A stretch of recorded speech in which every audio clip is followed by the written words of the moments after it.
I mean, so far everything's going well. There are some demonstration, a weekly demonstration, and people are expecting for the Supreme Court to give actually his judgment on the law. For the President Macron to wait for that judgment will be key, and then he will try to move on, and then the demonstrator will try to find another way to protest and to make sure that the law is not implemented.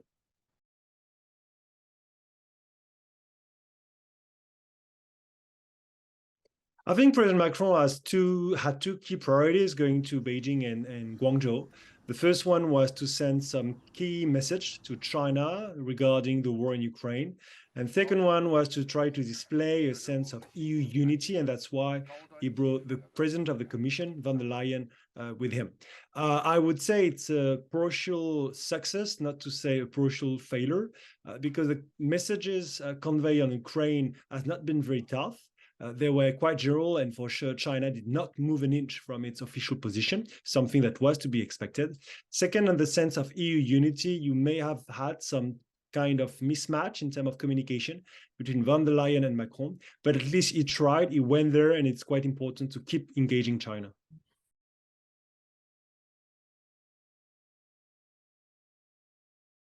The 5G and de facto the Huawei issue, France said it will treat Huawei in non-discriminatory way, something we've kept saying for the last few years, but that national security concern will be taken into consideration. So I don't see any major move on the French side.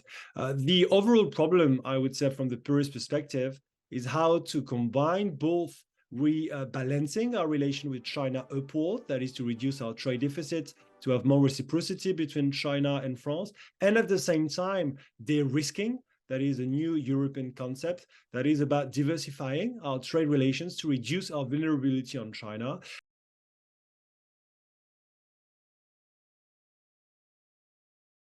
On the French side, once again, the objective is not to be equidistant between China and the US, even though in terms of communication and in some of the concepts that are being used in France, either the third way, unofficially used, or balancing power, officially used, it actually raises concern among our partners, legitimate concern. And I would say that kind of this form of ambiguity on the French side is very unhelpful.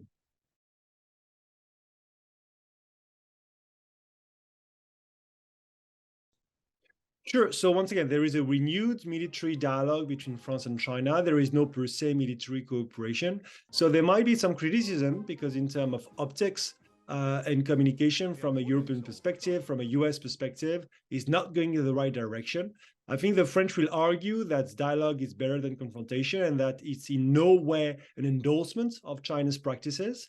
And on that, the French have been quite clear. We've been the only EU member state to deploy nuclear submarine in South China Sea, to transit our intelligence gathering Navy ship in the Taiwan Strait, and to call on China when they try to change the status quo. I would say once again that France should be a bit less ambiguous. France should be even more straightforward, especially at the presidential level, because the ambiguity mostly comes from the president.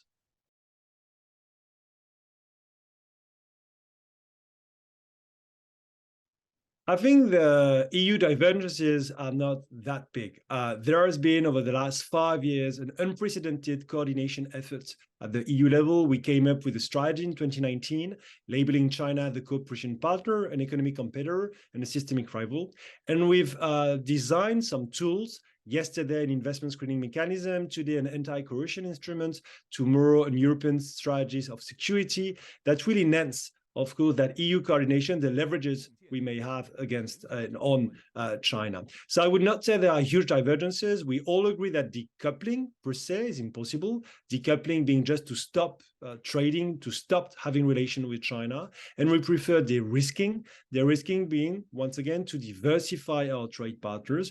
On that, France should do much more than France is doing. Germany, for example, is much more active on the global scene to try to diversify its trade relations. And we see that with the very deep activism of Chancellor Scholz going to India, Japan, Indonesia, Singapore, Vietnam, Brazil, US in less than 6 months.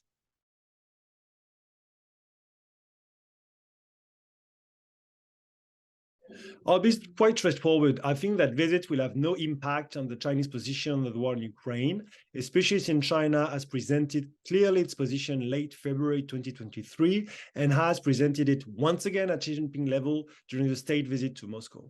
So if the expectation is for China to put pressure on Russia and be convinced by the Europeans to do so, I think, of course, it's a mistake. What was important was for the Europeans to convey a strong message to China that if China or any other country were to deliver weapons to Russia to wage its war in Ukraine, it would have consequences because it would endanger directly the EU security. I'm not sure that that message was conveying that strongly by President Macron, but at least it conveyed the message that China, like any others, should not provide weapons to Russia. Once again, we need to be realistic on the expectation we may have. And what is quite important now is not to try to change China or to try to get China to change, but to change ourselves in Europe to be more powerful, in Europe to design tools to be more powerful, and in EU and within Europe to take the responsibility to change ourselves to be more on the balanced pattern, I would say, with China.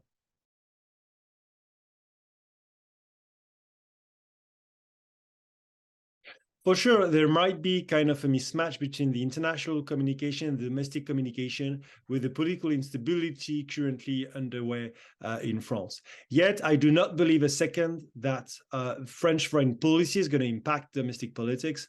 French people are overtly focused now on domestic issues and economic issues. And the fact of seeing the president in China is not providing any positive feedbacks back home. He will be judged on, of course, the pension law, but on other reform, not on his foreign policy. And to be clear, foreign policy in general in France is not a huge topic in terms of political debate. Many of us regret it, but let's face it, Macron is not going to be judged on what he's doing in China. He will be judged on what he's doing in Paris.